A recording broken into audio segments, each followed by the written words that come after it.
ہمیشہ سفید کپڑے پہننا خلاف سنت ہے، اس اعتبار سے کہ نبی الاسلام نے ہمیشہ نہیں پہنے۔ یہ خلاف سنت میں اس کیٹیگری میں نہیں لے رہا جو فقہ کی ٹرم ہے، وہ علماء ہو سکتا ہے پکڑ لیں اس بات کو کہ جی وہ آپ خلاف سنت کہہ دیا۔ اس معاملے میں کہہ رہا ہوں کہ جو آپ جس طریقے سے آپ نے لوگوں کو بتایا اس اعتبار سے تو خلاف سنت ہے، کیونکہ نبی الاسلام نے مختلف رنگوں کے کپڑے پہنے ہیں، اور ان میں سے کئی ایسے رنگ ہیں جن کو آپ جہنمیوں کا لباس کہتے ہیں، وہ نبی الاسلام نے پہنے ہوئے ہیں۔ کیا دین سارے کا سارا کپڑوں میں گھس گیا؟ کتاب اللباس میں داڑھی بھی آتی ہے اور پیٹ بھی آتا ہے، جو ان سب علماء کے الا ماشاء اللہ۔ یقین کریں یہ صوفوں پہ بیٹھے ہوتے ہیں نا تو آدھا گوشت اس طرف لٹک رہا ہوتا ہے، آدھا اس طرف، بڑی مشکل سے بڑے سائز کے صوفے میں یہ پورے آتے ہیں، اور سفید کپڑوں میں ان کا منافقانہ اور کافروں والا پیٹ چھپ جاتا ہے۔ یہ میں ان کو منافق اور کافر نہیں کہہ رہا، یہ نشانی ہے۔ اور پھر نبی الاسلام نے فرمایا اس کے بعد جھوٹے لوگ پیدا ہوں گے، جھوٹی گواہیاں دیں گے، امانت میں خیانت کریں گے، اور موٹاپے کو پسند کریں گے۔ موٹاپے کو پسند کا مطلب نہیں کہ ان کے موٹے لوگ ان کو اچھے لگیں گے، یعنی وہ اتنا کھائیں گے کہ موٹے ہو جائیں گے۔ بنو امیہ والے پیٹ، بنو عباس والے پیٹ، اتنے اتنے موٹے۔ لہٰذا آپ یہ کہا کریں کہ ہمارے علماء کے کپڑے تو سفید پسندیدہ ہیں، پیٹ منافقین والے ہیں اور کافروں والے ہیں، تو ہم تیار ہیں آپ کے علماء کی تعریف سننے کے لیے، لیکن اگر آپ پورا دین سفید کپڑوں میں گھسائیں گے پھر ہم آپ کو یہ حدیثیں سنائیں گے۔ سرخ بھی ثابت، زرد بھی ثابت، سبز بھی ثابت، سفید بھی، کالا بھی، سارے کلر ثابت ہو گئے، لیکن یہ ان کے لیے جن کو قرآن و سنت کے ساتھ کوئی شغف ہو، ان کو ان چیزوں کا تعلیمات کا پتہ ہو۔ ویسے تو کہتے ہیں ننگے سر نماز نہیں ہوتی، اور پورے کپڑے اتار دیں تو بزرگ بن جاتا ہے۔ کتنی دوری پالیسی ہے، ننگے سر کو نماز پڑھ رہا ہو اسے ٹوپی پہنا دیتے ہیں کہ اس کی نماز نہیں ہو رہی، اور جو کپڑے اتار کے بیٹھ جائے اسے ولی اللہ مان لیتے ہیں۔ السلام علیکم ورحمۃ اللہ وبرکاتہ۔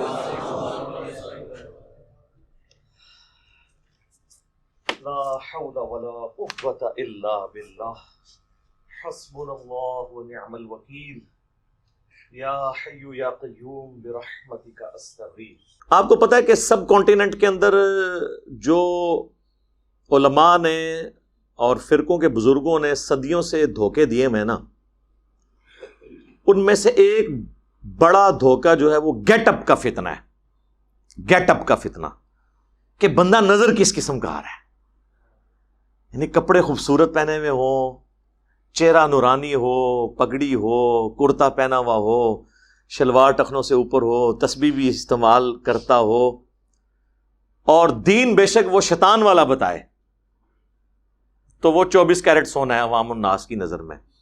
یہ بیسیکلی دھوکہ دیا گیا۔ اس دھوکے کے اوپر میں اکثر بولتا ہوں، اور ٹیکنیکلی اگر قرآن و سنت کے دلائل کی روشنی میں دیکھیں تو یہ اتنا بڑا دھوکہ ہے کہ جس کا دین سے کوئی تعلق ہی نہیں ہے، ایون دین کی تعلیمات بالکل اس سے الٹ ہے۔ مثال کے طور پر ہمارے سب کانٹیننٹ میں سب سے زیادہ جس چیز کے اوپر زور دیتا ہے نا علماء کا طبقہ، اور وہ اپنے ماننے والوں کو، اپنے فالورز کو، وہ دینداری کی علامت یہ بتاتے ہیں کہ جی سفید کپڑے پہنے جائیں، اور پھر یہ بتائیں گے کہ سفید کپڑے پہننا سنت ہے۔ یہ آپ نے اکثر سنا ہوگا، ہمیشہ سفید کپڑے پہننا خلاف سنت ہے۔ یہ میرا جملہ آپ نے یاد رکھنا ہے، ہمیشہ سفید کپڑے پہننا خلاف سنت ہے، کیونکہ نبی علیہ السلام نے ہمیشہ سفید کپڑے نہیں پہنے۔ ہمیشہ سفید کپڑے پہننا سنت اس وقت ہوگا جب اللہ کے محبوب صلی اللہ علیہ وآلہ وسلم ہمیشہ سفید کپڑے پہنتے ہوں۔ پسند ناپسند ایک الگ بات ہے، پسند تو کسی کو کوئی چیز ہو سکتی ہے۔ مثلا صحیح بخاری میں آتا ہے کہ انس بن مالک کہتے ہیں جب سے میں نے اللہ کے محبوب صلی اللہ علیہ وآلہ وسلم کو سالن کے اندر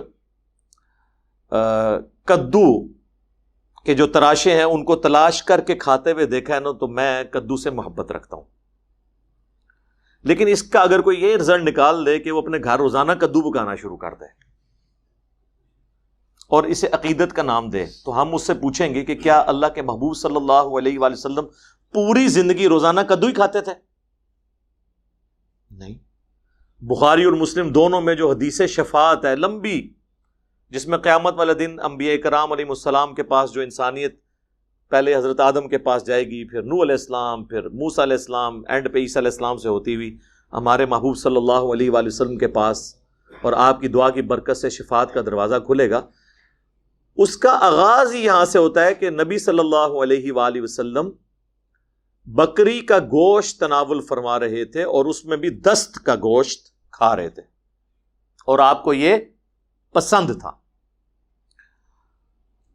اچھا، اس حدیث سے یہ بھی بات پتہ چلی کہ کھانا کھاتے ہوئے گفتگو کرنا بھی سنت ہے، بشرطے کہ آپ نے اتنا منہ نہ بھرا ہو کہ یہ نہ ہو کہ وہ سانس کی نالی میں ہی بوٹی چلی جائے۔ نبی علیہ السلام تو اس طرح نہیں کھاتے تھے۔ اور دوسرا، بکری کا گوشت پسندیدہ ہے۔ اچھا، اس سنت پہ علماء نے عمل کیا ہوا ہے، وہ روزانہ ہی تقریباً چھوٹا گوشت کھاتے ہیں، ہاں، لیکن یہ بھی خلاف سنت ہے کیونکہ آپ نے ہمیشہ چھوٹا گوشت نہیں کھایا۔ ہمارے پنجاب کے معاشرے میں تو موٹے گوشت سے نفرت کی جاتی ہے اور اسے غریبوں کی علامت بتایا جاتا ہے، حالانکہ قرآن میں آیا کہ حضرت ابراہیم علیہ السلام بھونا ہوا بچڑا لے آئے تھے، فرشتے جب انسانی شکل میں آئے ان کی دعوت کے لیے، لیکن اس زمانے میں علم غیب نہیں ہوتا تھا نا، ان کو پتہ ہی نہیں چلا کہ یہ تو فرشتے ہیں۔ وہ تو بعد میں جب ان فرشتوں نے بتایا، حضرت ابراہیم علیہ السلام، قرآن کے الفاظ ہیں، ڈر گئے کہ یہ میرا نمک کیوں نہیں کھا رہے، کہ مجھے نقصان پہنچانے تو نہیں آئے؟ تو انہوں نے کہا آپ ڈریے نہیں، ہم اللہ کے فرشتے ہیں جو انسانی شکل میں آئے۔ قوم لوط پہ عذاب کے لیے آئے تھے وہ۔ تو بڑا گوشت کھانا، چھوٹا گوشت کھانا اگر سنت محمدی ہے صلی اللہ علیہ وآلہ وسلم، تو بڑا گوشت کھانا سنت ابراہیمی ہے، ٹھیک ہے؟ تو یہ آپ دیکھیں کہ مسلمان ان چیزوں پہ بحث کر رہے ہیں بیٹھ کے، یعنی اب میں بھی پریکٹیکلی بیٹھ کے ان باتوں پہ بحث کر رہا ہوں کہ چھوٹا گوشت کھانا ہے یا موٹا گوشت کھانا ہے، لیکن کیا کریں، یہ دنیا کا عالمی ہے۔ کاش دنیا میں جنگیں صفین، نہروان اور جمل نہ ہوئی ہوتی تو میں بھی ڈسکس نہ کر رہا ہوتا، نہ جنگیں میں نے کروائیں، اور نہ یہ تھا کہ میری پیدائش سے پہلے یہ جنگیں نہیں ہوئی ہوئی تھی۔ پریکٹیکلی مسلمان اس کی وجہ سے تقسیم ہے۔ کاش کربلا نہ ہوئی ہوتی تو مجھے بھی نہ ڈسکس کرنی پڑتی۔ تو مسئلے تو پریکٹیکل ہے نا، خواہش کسی شخص کی ہونا اور چیز ہے، پریکٹیکلی معاملات کا ہونا اور چیز ہے۔ تو جو دائی ہے اس کا کام ہے جو پریکٹیکل ایشوز ہیں نا ان کو ایڈریس کرے، جو واقعی مسلمانوں کے ایشوز ہیں۔ ان میں سے ایک سفید کپڑے کا مسئلہ انہوں نے بنایا ہوا ہے۔ تو میں وہ جملہ ریپیٹ کروں گا کہ ہمیشہ سفید کپڑے پہننا خلاف سنت ہے، اس اعتبار سے کہ نبی علیہ السلام نے ہمیشہ نہیں پہنے۔ یہ خلاف سنت میں اس کیٹیگری میں نہیں لے رہا جو فقہ کی ٹرم ہے، وہ علماء ہو سکتا ہے پکڑ لیں اس بات کو کہ جی وہ آپ خلاف سنت کہہ دیا۔ اس معاملے میں کہہ رہا ہوں کہ جو آپ جس طریقے سے آپ نے لوگوں کو بتایا اس اعتبار سے تو خلاف سنت ہے، کیونکہ نبی علیہ السلام نے مختلف رنگوں کے کپڑے پہنے ہیں، اور ان میں سے کئی ایسے رنگ ہیں جن کو آپ جہنمیوں کا لباس کہتے ہیں، وہ نبی علیہ السلام نے پہنے ہوئے ہیں۔ سب سے پہلے تو میں آپ کا یہ مسئلہ اس حوالے سے کلیئر کر دوں، بخاری اور مسلم دونوں میں حدیث ہے کہ اللہ کے محبوب صلی اللہ علیہ وآلہ وسلم کو سب سے زیادہ محبوب لباس دھاری دار کپڑا تھا، جس کے اوپر دھاریاں بنی ہوئی ہوں۔ لو جی، چٹے تو فارغ ہو گیا۔ سفید کپڑا بھی ہوئے گا تو اتنے کالیاں دھاریاں ہوں، اور سفید پہ سفید داڑیاں ہوں گی تو ویسے ہی نظر نہیں آئیں گی۔ یہ بخاری مسلم دونوں میں حدیث ہے۔ سفید کو میں کنڈیم نہیں کر رہا، یہ بھی پسندیدہ لباس میں سے ہے، جس طرح سنن نبی داؤد میں حدیث ہے، سنن ابن ماجہ میں ہے، مشکات کے اندر بھی موجود ہے کہ اللہ کے محبوب صلی اللہ علیہ وآلہ وسلم نے فرمایا کہ اللہ تعالیٰ کو سفید لباس محبوب ہے، یہ پاکیزہ ہے، طیب ہے، طاہر ہے۔ سفید لباس پہنو، اپنے مردوں کو سفید لباس میں دفن کرو، جو ہم اکثر کرتے بھی ہیں، لیکن سفید کفن دینا ضروری نہیں ہے۔ نہ ہی احرام کے لیے صرف سفید رنگ ہونا ضروری ہے، نہ ہی کفن کے لیے صرف سفید رنگ ہونا ضروری ہے، کسی اور رنگ میں بھی دیا جا سکتا ہے، لیکن یہ پسندیدہ ہے۔ تو وہ سفید کی اہمیت وہ اپنی جگہ، لیکن دوسری جگہ یہ حدیث بخاری مسلم کی۔ اس کے علاوہ بھی کئی رنگ ہیں، لیکن اس میں بعد میں جاؤں گا۔ پہلے مجھے یہ بتائیں آپ کہ کیا دین سارے کا سارا کپڑوں میں گھس گیا؟ کتاب اللباس میں داڑھی بھی آتی ہے؟ نبی علیہ السلام کے شمائل کے اوپر پوری کتاب لکھی گئی ہے، شمائل ترمذی، امام ترمذی رحمہ اللہ نے، آلموسٹ 400 احادیث اس کے اندر موجود ہیں، اردو میں آ چکی ہے تحکیم کے ساتھ، PDF بھی اس کا اویلیبل ہے، پورا نبی الاسلام کا گیٹ اپ، کہ آپ کے کپڑے کس رنگ کے ہوتے تھے، آپ کے بال مبارک، آپ کی جوتیاں مبارک، آپ کا جسم مبارک، آپ کی آنکھیں، آپ کی پلکیں، ایک ایک چیز پورے جسم مبارک کی، اس پہ وہ حدیثیں انہوں نے جمع کی ہیں. بڑی خوبصورت وہ کتاب ہے پڑھنے والی، شمائل ترمذی، یعنی امام ترمذی نے نبی الاسلام کے گیٹ اپ پہ وہ بک لکھی، الحمدللہ.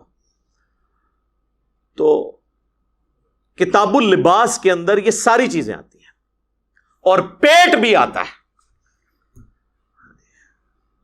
جو ان سب علماء کے الا ماشاء اللہ کو ربوں چارے کسی نو بیماری لگ گئی ہوئے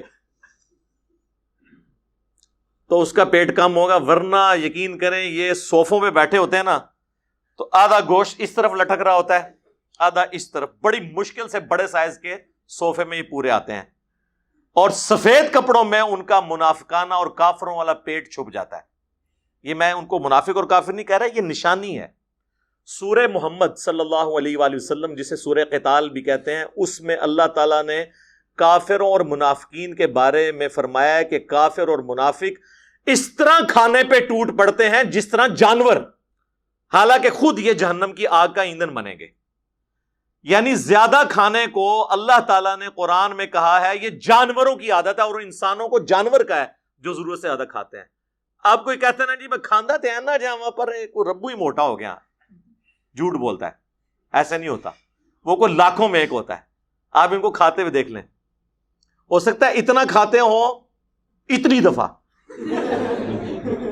ایک نوالے کا ذکر کر رہے ہوں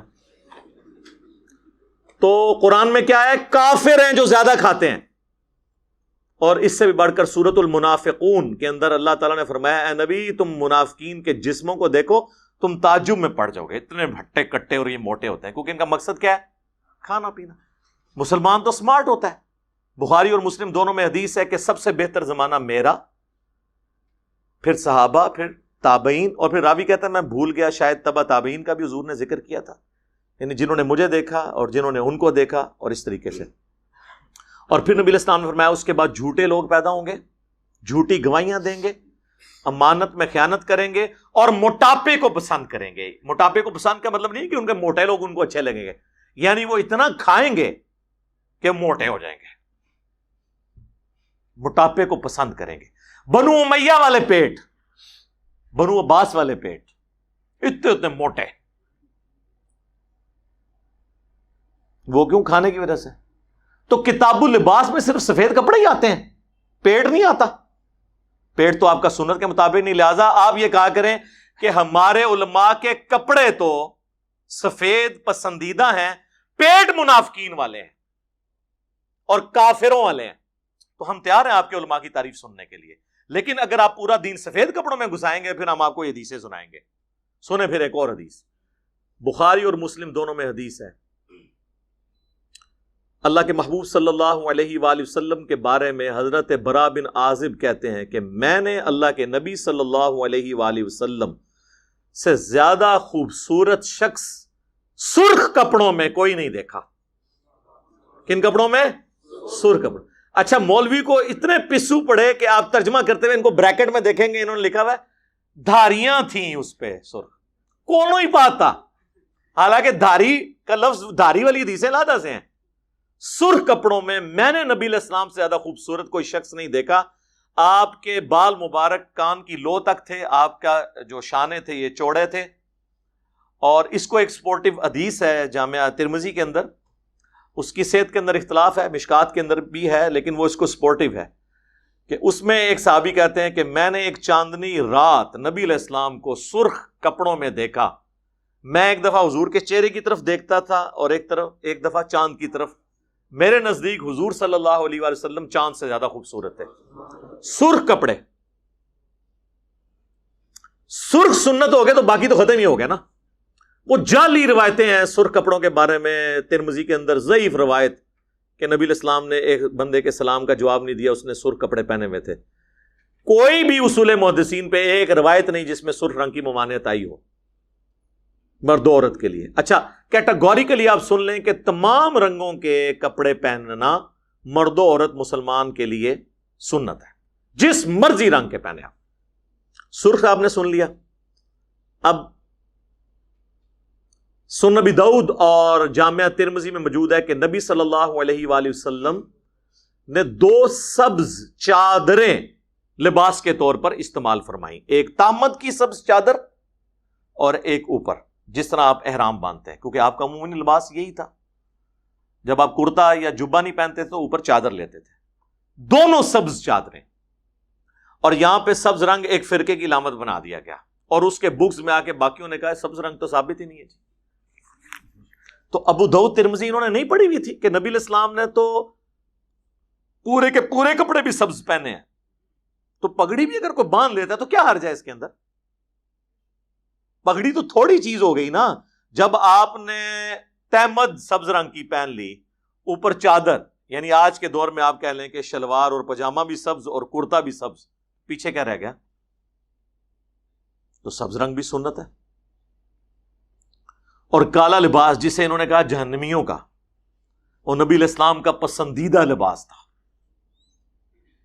صحیح مسلم میں حدیث موجود ہے، اسما بنت ابی بکر، سیدہ عائشہ کی بڑی بہن، انہوں نے ایک کسروانی طیالسی جبہ کالے رنگ کا نکالا، پرشین امپائر کا جبہ، کسروانی طیالسی، وہ بلیک جبہ ہی ہوتا تھا، جس طرح ہم کہتے ہیں سندھی اجرک تو وہ ریڈ کلر کی ہوتی ہے، اس کے ساتھ رنگ نہیں بولنا ہوتا.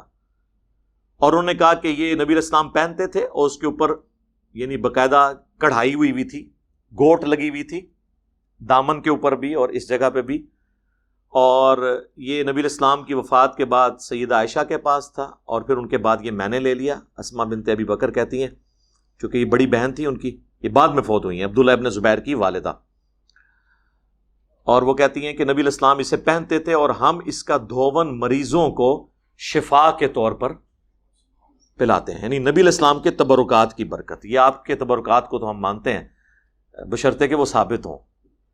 صحیح بخاری میں نہیں ہے، ام سلمہ نے جو ہے وہ ایک برتن نکالا جس میں نبی علیہ السلام کے داڑھی اور سر کے کچھ بال تھے، اور اس پورے محلے میں جب کوئی بیمار ہوتا تھا تو وہ کٹورا ام سلمہ ام المومنین سلام اللہ علیہا کے پاس بھیجتا تھا، تو وہ حضور کے بال اس میں ڈبوتی تھیں، اور جو پیتا تھا اسے شفا ہو جاتی تھی.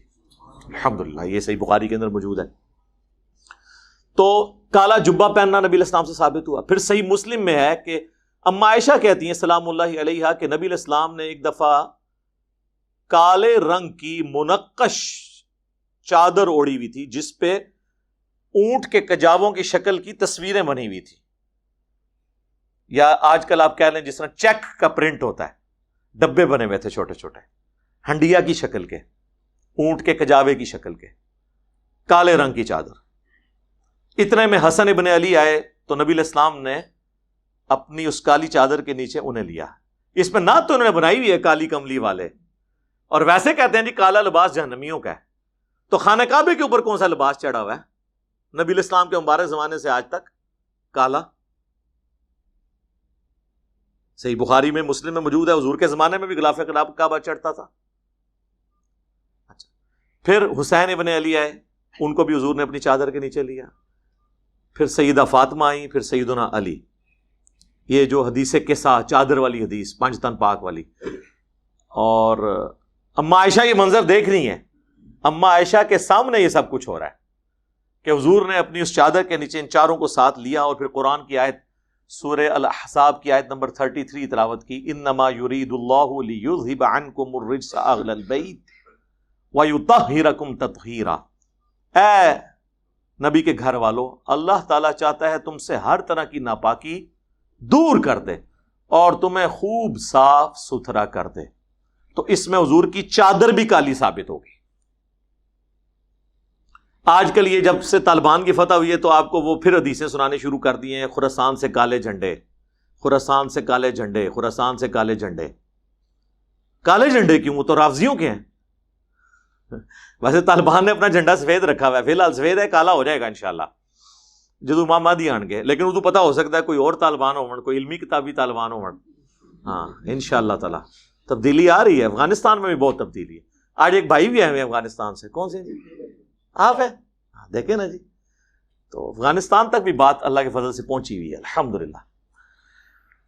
تو کالے جھنڈے وہ ٹھیک ہے، مسند احمد میں اس کی موقوفاً روایت ثوبان مولا رسول اللہ صلی اللہ علیہ وآلہ وسلم، جو حضرت رسول اللہ صلی اللہ علیہ وآلہ وسلم کے آزاد کردہ غلام تھے، ان سے ہے کہ جب خراسان سے کالے جھنڈے آتے ہوئے دیکھو تو ان کا استقبال کرو، اس میں اللہ کا خلیفہ مہدی ہوگا۔ یہ مشکات میں بھی حدیث موجود ہے۔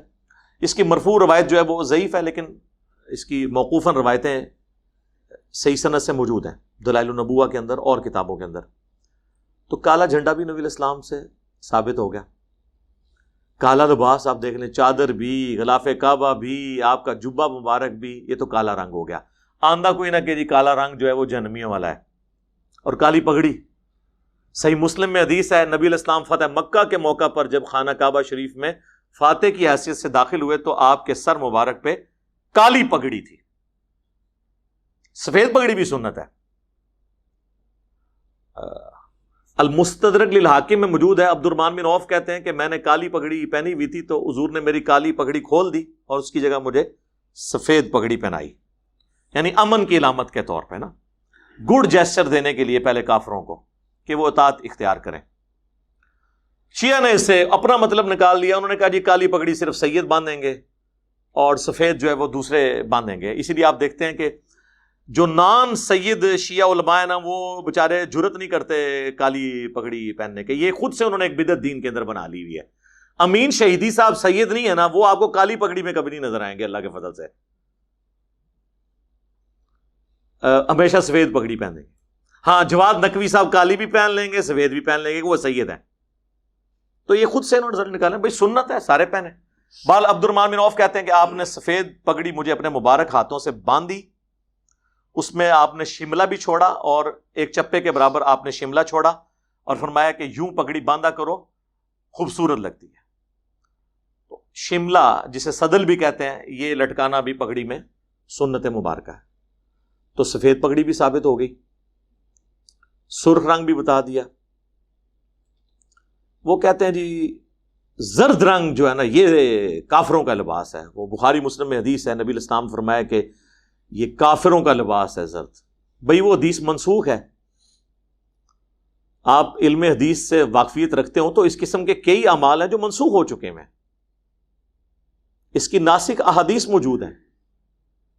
سب سے بڑی ناسخ حدیث یہ ہے کہ صحیح مسلم میں حدیث ہے کہ قرب قیامت میں عیسیٰ ابن مریم 2 زرد چادروں میں دمشق کے مشرقی کنارے پہ اتریں گے، مینار کے اوپر شام کے اندر، اس حال میں کہ انہوں نے فرشتوں کے پروں پہ یوں اپنے ہاتھ رکھے ہوئے ہوں گے، 2 زرد چادروں میں، یعنی نیچے ایک تامت زرد کلر کی اور اوپر چادر، عیسیٰ ابن مریم۔ تو عیسیٰ ابن مریم اگر 2 زرد چادروں میں اتر رہے ہیں تو بخاری مسلم کی وہ احادیث منسوخ ہیں جن میں زرد کپڑوں کو کافروں کا لباس کہا گیا، وہ منسوخ ہے، بعد میں اللہ نے اجازت دے دی۔ اس طرح اگر آپ پھر بنائیں گے پھر تو گنگا میں ہندو نہاتے ہیں اور ہم زمزم میں، جی ان کے لیے بھی متبرک پتھر ہے، ہمارے لیے حجر اسود ہے، تو اس طرح زیملس تو نہیں بنائیں گے جب چیز ثابت ہو جائے گی۔ سب سے بڑی بات، سکھ بھی داڑھی رکھتے ہیں، ہم بھی رکھتے ہیں، تو یہ کوئی مشابہت تو نہیں ہو جائے گی ان کی، تو یہ حدیثیں منسوخ ہیں۔ اور سیدنا عیسیٰ ابن مریم کا عمل کرنا تو وہ تو سب سے بڑا ناسخ ہو گیا نا، یعنی کوئی حدیث کہیں چھپی بھی رہ گئی تھی تو عیسیٰ ابن مریم تو قیامت سے جسٹ پہلے آئیں گے نا، ان تک تو ساری حدیثیں آ چکی ہیں۔ اور صحیح مسلم میں حدیث ہے کہ عیسیٰ ابن مریم قرب قیامت میں جب تم میں اتریں گے تو راوی حدیث کہتا ہے کہ وہ تمہیں اللہ کی کتاب اور اس کے نبی کی سنت کے مطابق چلائیں گے۔ اگر عیسیٰ ابن مریم نبی صلی اللہ علیہ وآلہ وسلم کی مبارک سنت کے مطابق چلا رہے ہیں تو اٹ مینس کہ زرد چادریں سنت ہوئیں، نبی علیہ السلام کی تعلیم سے ہوئیں۔ ہاں شیخ احمد سرندی نے لکھا ہے کہ قرب قیامت میں جب عیسیٰ ابن مریم اتریں گے تو وہ فقہ حنفی کے مطابق عمل کریں گے۔ ہاں جی، پھر ان کو شرم آئی کہ یہ تو میں بہت بڑی بات کر رہا ہوں، کہتے ہیں نہیں، ان کا اجتہاد امام حنیفہ سے مل جائے گا۔ اور پھر آگے لکھا کہ بالفرض اگر اس امت میں کوئی پیغمبر ہوتا تو وہ فقہ حنفی کے مطابق عمل کرتا، اے بھی لکھے ہے جی۔ اور یہ اللہ بھلا کرے، عطا اللہ شاہ بخاری دیوبندیوں کے بابا جی، انہوں نے ہمارا مسئلہ بھی حل کیا. وہ اتنے عرصے سے شیخ احمد سرہندی کی یہ باتیں ادھر ادھر گھوم رہی تھی. انہوں نے کہا یار کو بندہ بھی میں لبا نا, تو انہوں نے فرما دیا, انہوں نے کہا کہ جی جو شیخ الیاس کاندلوی تھے جنہوں نے تبلیغی جماعت بنائی, ان کے بیٹے تھے یوسف کاندلوی صاحب جو تبلیغی جماعت کے امیر رہے ہیں. ان کے بارے میں عطا اللہ شاہ بخاری صاحب فرمایا کرتے تھے کہ اگر اس امت میں کوئی پیغمبر ہوتا تو یوسف کاندلوی صاحب ہوتے جی. اور یہ رائے ونڈ کے بزرگ اپنی مجلسوں میں, کارگزاریوں میں, اپنی تقریروں میں یہ واقعہ سناتے ہیں. ہمارے ایک بڑے قریبی دوست ہیں, اسٹوڈنٹ ہیں, کرنل صاحب, انہوں نے باقاعدہ کہا کہ جی آپ میرے کہنے پہ اس کو سنائیں. وہ خود تبلیغی جماعت بلکہ رائے ونڈ مرکز کے ساتھ اٹیچ تھے سالوں سے. وہ کہتے ہیں جی مجھے گھسیٹ کے اس دفعہ پھر وہ آپ کو پتا ہے وہ جرنیلوں کی اور ریٹائرڈ فوجیوں کی لادہ جماعتیں ان کی بنتی ہیں, وہ ان کو دوستی یاری میں لے گئے.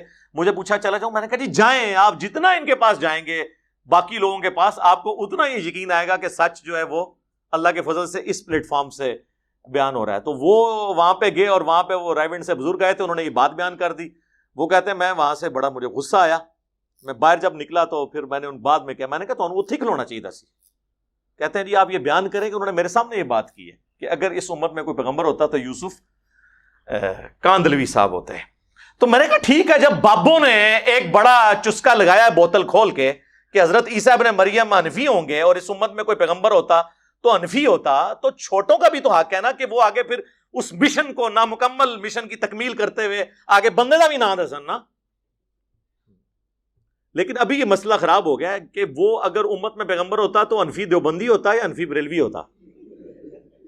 تو میری بریلویوں سے ریکویسٹ ہے کہ ایک بندہ آپ بھی نامینیٹ کریں, یہ بڑی سخت زیادتی ہے. اینا اپنا بندہ دیتا ہے, تسی بھی اپنا بندہ دیو بھائی, دیو. الیاس قادری صاحب دے دو, طالب قادری صاحب دے دو, کوئی دینا دیو, ایک بندہ کڈو, یہ ذمہ داری ہے, ورنہ دیوبندی کے نکل گئے جائے تسی پیچھے رہ گئے. ہاں پھر کہتے ہیں جی یہ تو ان کے ٹخنوں کے برابر نہیں ہے اور ہمارے بزرگوں کا مذاق اڑاتا ہے.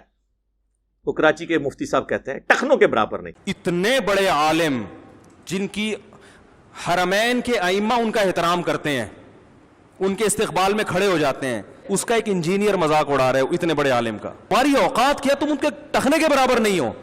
اور نیچے میں نے لوگوں کے کمنٹس دیکھے, سب اس کو اپریشیٹ کر رہے ہیں کہ لگے رہو ان مولویوں کو لگام دے کے رکھو. بھئی مذاق وہ خود اڑوا رہے ہیں میرے بھائی. ٹخنوں کے برابر تو آپ ان کے نہیں ہوں گے نا, کیونکہ آپ قدموں میں گرے ہوئے ہیں. ہمیں تو کوئی چیز نہیں, کسی کی دھونس نہیں ہے. ہمارے لیے تو سب کچھ اللہ اور اس کے محبوب صلی اللہ علیہ وآلہ وسلم کی ذات ہے. بخاری مسلم دونوں میں حدیث ہے کہ اس شخص نے ایمان کی مٹھاس چکھ لی جسے اللہ اور اس کا رسول عز و جل و صلی اللہ علیہ وآلہ وسلم پوری دنیا میں سب سے بڑھ کر محبوب ہو جائیں, اور اس کی دوستی اور دشمنی کا معیار اللہ کی ذات ہو, اور کفر کی طرف لوٹایا جانا اس کے لیے اتنا ہی مشکل ہو جائے جتنا زندہ آگ میں جلنا. سر پھر ہم تو یہ اسی طریقے سے ہی بات کریں گے نا. تو وہ آپ کو پتا ہے فضل الرحمان صاحب کے جب دھرنے چل رہے تھے نا 2019 میں, تو اس وقت زرد کلر کے اوپر کافی پراپیگنڈا کیا مخالف جماعتوں نے. تو میں نے اس وقت بھی کہا تھا کہ مولانا فضل الرحمان صاحب سے ہمیں بھی کئی معاملات میں اختلاف ہے, لیکن آپ زرد کلر کو اس طریقے سے جہنمیوں کا لباس اور یہ وہ اس طریقے سے نہ پریزنٹ کرے. جہنمی کا تو لفظ ہی نہیں, کافروں کا لباس ہے, اور وہ روایتیں منسوخ ہیں. اور اس کے ثبوت میں صحیح مسلم کے اندر حدیث موجود ہے. نبی علیہ السلام نے یعنی صحابی سے فرمایا کہ احرام کی چادروں کا ذکر کرتے ہوئے آپ نے کہا کہ احرام جب باندھو تو زرد رنگ سے اجتناب کرنا. اس میں امپلائیڈ ہے کہ عام حالت میں زرد رنگ پہنا جا سکتا ہے, محرم نہیں پہن سکتا. آپ کہیں گے یہ رزلٹ کیسے نکالا؟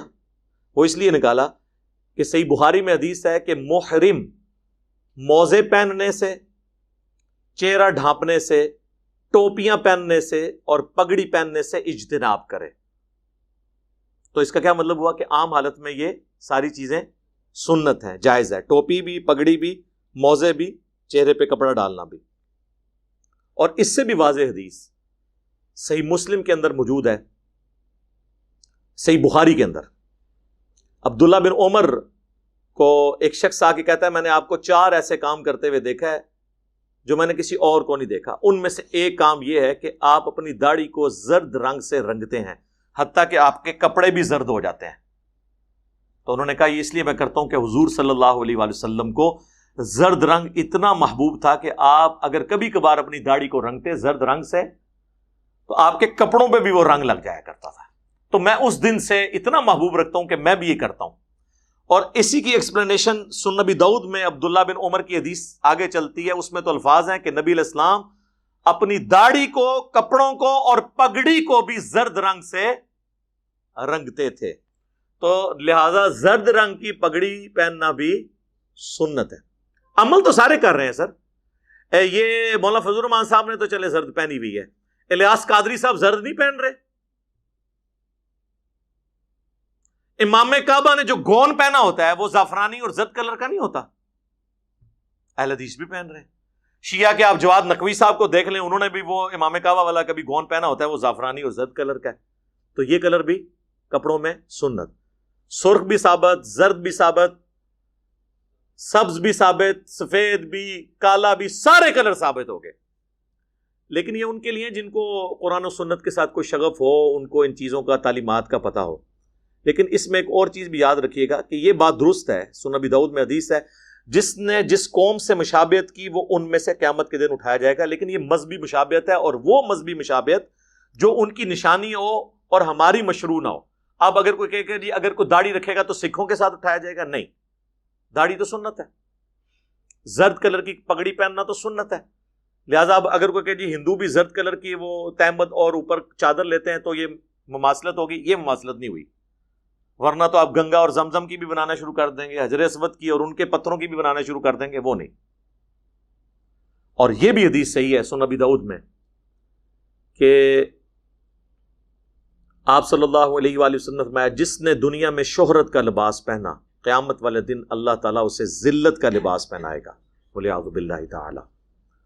یہ کئی لوگ تو جان بوجھ کے بھڑکیلے قسم کے لباس پہنتے ہیں نا، روب ڈالنے کے لیے لوگوں کے اوپر. ہم کسی پہ فتویٰ نہیں لگاتے، لیکن وہ تو خود اپنی اداؤں کے اوپر غور کریں ایسے لوگ. جامعہ ترمذی میں یہ بھی حدیث ہے کہ جس شخص نے قدرت کے باوجود دنیا میں سادہ لباس اختیار کیا اور مہنگا لباس چھوڑ دیا تو قیامت والے دن اللہ تعالیٰ پبلکلی اسے جنتی حلہ پہنائے گا لوگوں کے سامنے کہ اس نے میری خاطر سادگی اختیار کی تھی. سادگی، گندگی نہیں. یہ نہ ہو کہ کپڑے اتار کی، ویسے تو کہتے ہیں ننگے سر نماز نہیں ہوتی، اور پورے کپڑے اتار دیں تو بزرگ بن جاتا ہے. کتنی دوری پالیسی ہے. ننگے سر کو نماز پڑھ رہا ہو اسے ٹوپی پہنا دیتے ہیں کہ اس کی نماز نہیں ہو رہی، اور جو کپڑے اتار کے بیٹھ جائے اسے ولی اللہ مان لیتے ہیں. تو پھر ننگے سر والے کو بھی تھوڑا سا کوئی ولی اللہ مان لینا. اس کو کپڑے نہیں پہناتے، اسے ٹوپی پہنا دیتے ہیں زبردستی. یہ دورے معیارات ان کے چل رہے ہیں. تو سادگی، لیکن سادگی کا مطلب گندگی نہیں ہے. وہ سنن نبی داؤد میں حدیث ہے، ایک شخص حضور کے سامنے آیا صلی اللہ علیہ وآلہ وسلم، اس کے کپڑے بڑے میلے تھے. آپ نے اس کا انٹرویو کیا تو پتہ چلا وہ تو بڑا امیر آدمی ہے، اس کے پاس اتنی بھیڑ بکریاں ہیں. تو پھر آپ صلی اللہ علیہ وآلہ وسلم نے فرمایا کہ اللہ تعالیٰ پسند کرتا ہے کہ نعمتوں کا اثر دکھائی دے. ایک گندے کپڑوں والا آیا، آپ نے فرمایا کہ اسے کوئی ایسی چیز نہیں ملی کہ اس سے اپنے کپڑے دھو لیتا. ایک ایسا شخص سامنے آیا جس کے یعنی بال بکھرے ہوئے تھے، تو آپ صلی اللہ علیہ وآلہ وسلم نے فرمایا کہ اسے کوئی چیز نہیں ملی کہ اپنے بالوں کو سنوار لیتا.